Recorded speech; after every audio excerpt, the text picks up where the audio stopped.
มาสงครามเมื่อเดียวเขาขามาป้าไว้ตั้งหน้าเลยครับพี่น้องเนาะโอเคเขาขาเด็กเขาวัดด้วยตั้งหน้าเลยครับพี่น้องอันนี้เขาขาป้าไว้อันนี้คนตัดเด็กเข้าครับพี่น้องตัดเด็กเข้าแทงจุด2ป้าไว้ตั้งนี้เนาะเขาขาเด็กเขาวัดด้วยจ้อมันครับพี่น้องเดี๋ยวมีอีหางไหนป้าด้วยจ้อมันครับพี่น้องเนาะในเตเป็นจุบออกกว่าดังปุ่นเอาเขาขาเด็กจุบดังในเด็กเข้าดังในครับพี่น้องเราสุกตั้งเสียงค่ะไปเข้ากว่าด้วยจ้อมันดังได้ค่ะเนาะเดี๋ยวมีหางไหนนะครับคนออกมาค่ะพี่น้องข้างหลังคันนี่เนาะข้างหลังคันนี่เดี๋ยวเป็นก้นออกมาค่ะพี่น้องนะครับก้นออกมาค่ะพี่น้อง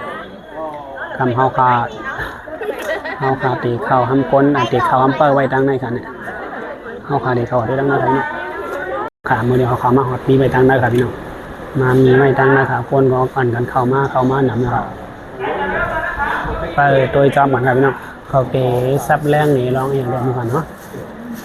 ไปตัวจอมก่อนค่ะพี่น้องเขาได้ปุ๋ยค่ะพี่น้องเนาะไปตัวขาเขาไม่ปุ๋ยอย่างนี้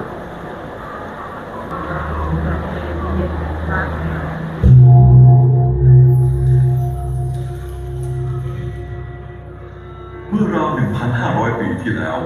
พุทธศาสนานิกายเถรวาทแบบดั้งเดิมเริ่มเข้ามาเผยแผ่ในดินแดนไทยครั้งแรกในยุคอาณาจักรทวารวดีซึ่งมีศูนย์กลางอยู่ที่ดินแดนที่ราบลุ่มภาคกลางโดยคณะธรรมทูตที่ได้รับการอุปถัมภ์ของรู้จักพระพุทธรูปครั้งแรกมาค่ะมาพี่น้องมาตัวปืนพระจอมก่อนค่ะพี่น้องเนาะปืนพระก็ว่าปืนหวานปืนเมืองสุโขทัยก็ว่าครับพี่น้องเนาะอันนี้เขาเต็มมีไว้ตีเนื้อห้องนี่ปืนเนื้อสวนหมอกตีเมืองราชบุรีเลยครับพี่น้องเนาะแต่ว่ามันเปลี่ยนปืนสุโขทัยเลยครับพี่น้องปืนสุโขทัยปืนพระเป็นเจ้าลองอันตีไว้ก่อตั้งหนทางพระเป็นเจ้าอันตีสุโขทัยนั่นเลยเนาะพระก็สปายนะครับสูงใหญ่สูงดีแล้วก็สปายให้ไหนครับพี่น้องเนาะวานเมืองก็สายอยากกัดเย็นเมื่อปานนั่นจังไหนครับเนาะตีสุโขทัยกล้าขายก็ง่ายจังไหนครับมีลองสุกสักอย่างครับเนาะเมื่อปานเจ้าแผ่นดินที่นั้นปานนั้นปุ๊บเปิดนั่นขนาดเนาะมันป่นมาหลายปีแล้วเนาะหลาย10 ปีหลายปากปีแล้วกันเนาะนะครับเนาะมีแต่มีเนสุโขทัยกะหางพระเจ้าในหางกองมูเจ้าในขนาดเป็นอันกึกปืนเบงสุโขทัยไว้ห้านต่อมือเดียวนี่ครับพี่น้องเนาะ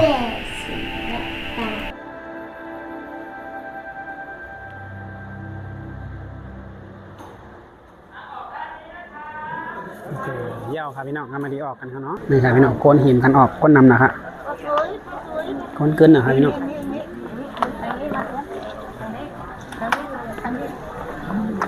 มาไหนมา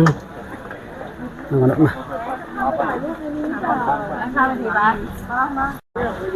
าครับพี่น้องบ่ายสงขะ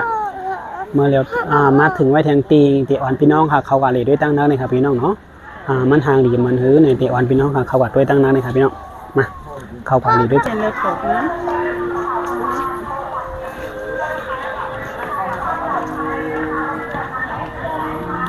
ทางนี้นะครับพี่น้องกำล่มนะครับนี่ครับพี่น้องโกนมาเลยก่อนนำเต้นำว่าครับพี่น้องนะครับขอเอาไพ่เฮ็ดไว้ค่ะเนาะกูจ่อครับพี่น้องห่างดีนะครับนะครับก้นเด็กก้นเรียนครับกวาดด้วยดีพลาหนึ่งลูกมาไปดูที่ตาตู้ลูกนะครับพี่น้องทางนี้มอคือในพี่น้องหัดตัวนี่ค่ะลาดป้อมใครจางลาดกว่าเขาเนาะตั้งในก็จะมีหุ่นหางพระลงครับพี่น้องเตะอ่อนพี่น้องเขาขากว่าตัวหุ่นหางพระครับพี่น้องเนาะไปสาธุกันลูกนี่ครับพี่น้องทางนี้มอคือในมาตัวจอมครับพี่น้องเนาะอย่าลืมเข้ามาตัวมาติดตามบันเทิงช่อง YouTube อันไหนลูกอยากได้อันไหนก่อนซื้อวันนี้น้องหาน้องอะไรดีนะไปหนูอยากได้ไหนลูกเดี๋ยวก่อนรอก่อนไปดูก่อนได้นะคะมีกระดูมีโดน มันเอาในลูก อันนี้นะจ๊ะนี่จอยแบตเก่า อันนั้นกี่บาทครับผม 189แบบดาวค่ะ แต่ถ้าเป็นแบบไฟ159 เอาเลยลูก แบบไหนดีคะจะเป็นทานได้ฟรี เอาอันเล็กๆก็ได้ลูกเอาอันเล็กๆอ่ะเล็กๆลูกนี่หนูเอาใส่อันใส่หัวนี่ไหม อันนี้ก็มีไฟ อันนี้กี่บาท อันนี้59ค่ะ เอาอันไหน อันนี้189 เอาอันไหนเอามา อีกอันนึงค่ะรูปทั้งหมดเท่าไหร่คะ 2ลูกนะคะ378 บาทค่ะ นี่ เอาลูก2ลูกนะคุณหัวสีไหนลูกเดี๋ยวพี่เปลี่ยนไฟให้เปลี่ยนถ่านให้ เดี๋ยวให้ป้าเปลี่ยนฐานให้ลูก พี่เป็นถ่านนะคะ นะครับมาซื้อก็ซื้อไพ่บันลูกค้าไปน้องเนาะนะครับ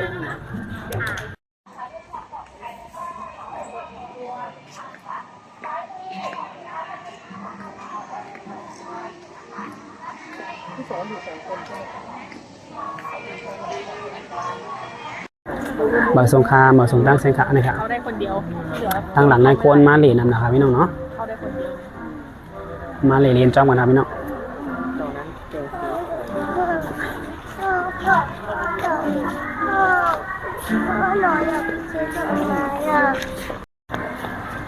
บ่อยสงครามบ่อยสงตั้งเซนขะพี่น้องอันนี้หางดีนะคะเนาะนะครับพี่น้องเขาขามามีไว้ทีนึงนะครับพี่น้องใช่ลูกทางหลังคาเนี่ยเดี๋ยวเป็นไฟหลายๆครับพี่น้องนะครับพี่น้องมาลูกมา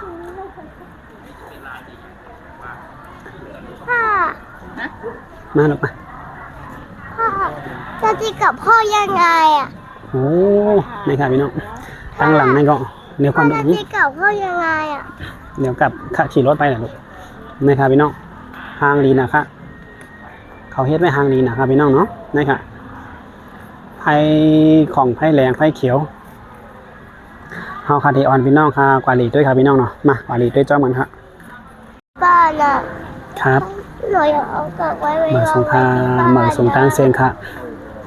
มาเลยเรียนจ้อมันครับพี่น้อง ไปที่บ้าน มาเลยด้วยค่ะเนาะทางนี้ด้วยทางนี้ว่าครับพี่น้อง บอกแล้วไงเขารู้งานเชื่อยังนะครับพี่น้องโอ้ตั้งหลังค่ะนะครับพี่น้องเขาตัวตั้งหลังนะครับ พ่อจะหนูอยากได้ต่อไปเอาไว้ที่บ้านนะพ่อหนูอยากเอาดอกไม้ไปวางไว้ที่บ้าน ครับนะครับพี่น้อง พ่อไป มาส่งทางเซนคา พ่อ